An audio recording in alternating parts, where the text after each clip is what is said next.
aula 5, eu quero abordar um conteúdo importante que é a composição da matéria. Quando é que a gente sabe a diferença, né? Quando é que a gente sabe o que é uma substância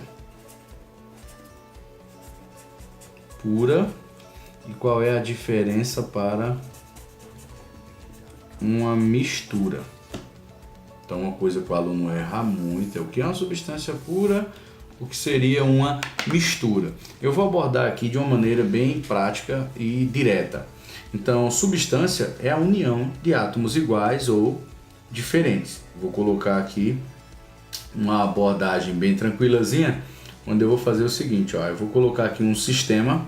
Sistema é todo objeto de estudo, né? Toda a área de objeto de estudo, ou seja, todo mecanismo de estudo. Eu vou colocar aqui, por exemplo, essa situação. Eu tenho aqui um sistema onde eu só tenho, por exemplo, oxigênio. Eu vou colocar aqui outro sistema onde eu vou colocar aqui, ó, gás carbônico, que é o CO2. E eu vou colocar aqui um sistema onde eu vou colocar oxigênio e CO2 tudo junto. Então eu tenho gás carbônico e oxigênio num sistema eu só tenho dióxido de carbono, no outro eu só tenho oxigênio. Então eu posso afirmar que esse sistema 1, que eu vou chamar de sistema 1, é uma substância pura? Sim, é uma substância pura. Por quê? Eu só tenho um único tipo de matéria, que é o O2.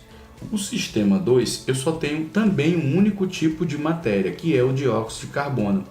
No sistema 3, eu vou ter aqui dois tipos de matéria. Eu tenho o dióxido de carbono e tenho o oxigênio. Então, nesse caso aqui, eu tenho uma mistura nesse sistema 3, e no sistema 1 e 2 eu tenho, na verdade, duas substâncias puras. Só que, como aqui se trata de átomos iguais, eu tenho uma substância pura simples.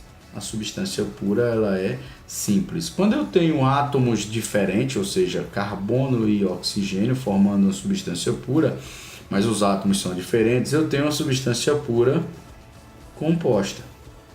E quando eu tenho uma mistura? É quando eu tenho a união de duas ou mais substâncias, sejam elas puras compostas ou pura simples. Então eu teria essa definição.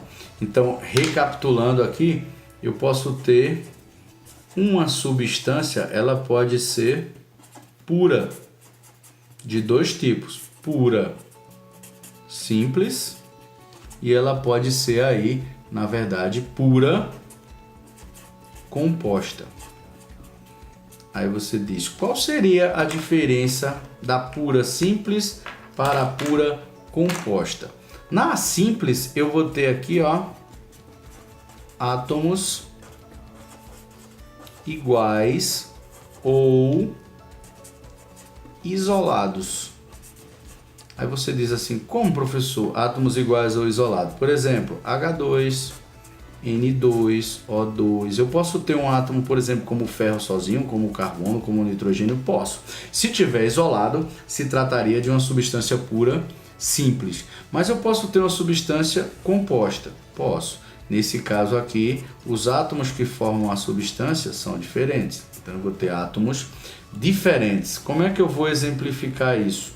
Bem simples, ó. Pode ser um sistema contendo só CO2, um sistema contendo água, contendo, por exemplo, ácido nítrico, SO2 e assim sucessivamente. Então eu tenho aí, na verdade, a diferença da substância pura para simples e da composta pelo tipo de átomo que está formando a substância. Se os átomos forem iguais, são substâncias puras simples. Se os átomos forem diferentes, são substâncias puras compostas, como CO2, H2O. Agora, se eu tiver substâncias puras simples e substâncias puras compostas, ou seja, dois tipos de matéria, aí eu vou ter uma mistura, ok? Então é muito importante que o aluno tenha essa definição do que é substância pura simples e o que é substância pura composta.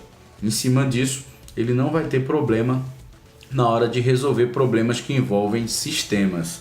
Então, lembre-se que átomos diferentes não é condição de mistura. O que faz ser mistura são substâncias diferentes, ou seja, mais de um tipo de matéria. Aí sim é uma mistura, ok? Fica a dica aí.